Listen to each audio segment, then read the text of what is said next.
Welcome back to the channel, guys. So NFF has now appointed coach Manu Garba as the new head coach of the Nigerian under-17 team. Of course, if you recall, last month we talked about NFF coming out to officially put it out to the public that anyone who feels they are qualified should apply for the job of the Nigerian Super Eagles and the job of the Golden Eaglets, which is the under-17 team. But the update right now, as of yesterday, it was official. NFF now deciding to hand the job over to Manu Garba, who had previously, had a stint with the under-17. He actually won the FIFA World Cup under-17 level in 2013, at the United Arab Emirates, and now NFF are deciding to also give him that job. Snubbing lots of very, very exciting and talented young coaches who also submitted their CV to give him the job. So what is going to happen right now, based on NFF's directive, is that Manu Garba is going to take charge of the under-17 with immediate effect, and then he's going to start preparing the team for the next month WAFU competition. That's the West African Football Union competition that's going to be played in Ghana next month. And Garba doesn't have time at all. He's definitely going to start working towards that one. But the real question is NFF right to actually give Manu Garba the job again, knowing fully well that we have lots of promising coaches who also submitted their CV, who actually needed that chance to prove themselves, prove that they also can do it, because Manu Garba had been there not only as the head coach, in 2013 when he won the competition, the FIFA competition. He had also been involved in this under-17 national team. So he's been involved with the under-17 national team for a really, really long time. Aside from being the head coach, he's also been involved in different capacities throughout the years. And this is why this appointment has been met with a lot of criticisms.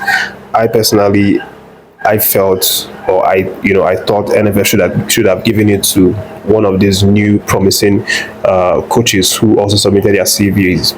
We had a lot of coaches who were Nigerian-born, foreign-based coaches. They are also Nigerians. They are black. They know the story. They know the culture. They have the certificates. That would have given us a chance to actually get to see, new coaches being given the chance to actually try and do something with the under-17 national team.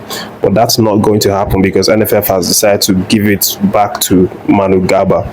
And then he's going to start the job immediately and prepare them for WAFU next month. Let me know your reaction for that one. But it's a bit of a disappointment. Garba is definitely a good coach. We know what he's done for the team. But again, I personally would have loved to see a new face. But let me know your reaction if you think this is a good idea or good move from NFF. The next gist on this video is the fact that NFF has now brought out the official date. So NFF has now decided to select June 7th as the day that Nigeria will host South Africa in the World Cup qualifying games. And they've also stated that the stadium that we will be hosting them in will be Gosu Akpabio Stadium. And the date hasn't been fixed right now, but again, more updates, will definitely unravel as the time draws close. And then similar to the updates, I talked about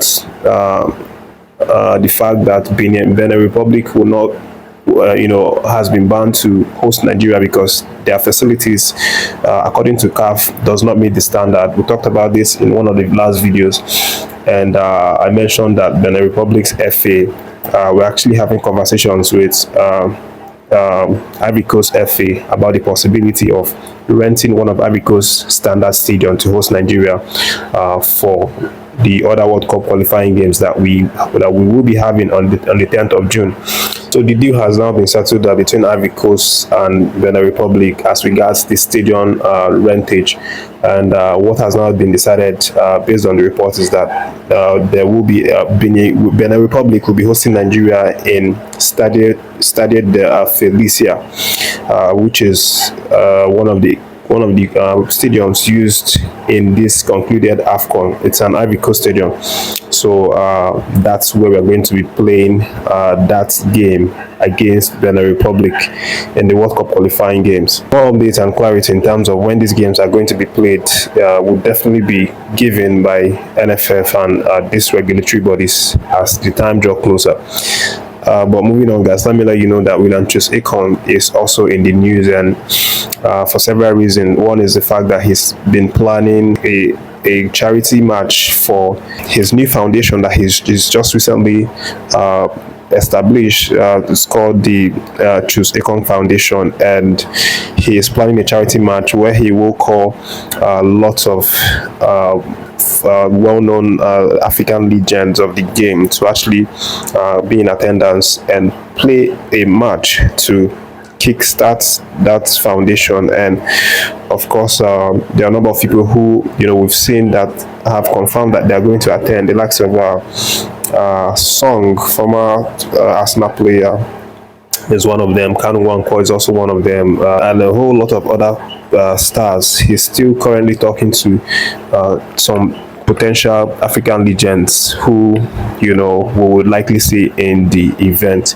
The event is going to be held on the 2nd of June this year, so keep your eyes peeled for that one. And Ekong is definitely pushing to give back to the community in terms of helping young ones come through the ranks, in terms of providing education and scholarship through football. Ekong is definitely serious about this foundation, and the match is intended to be a fundraising match for the foundation, which he seeks to use to actually reach out to the society and impact the young ones coming up in the ranks.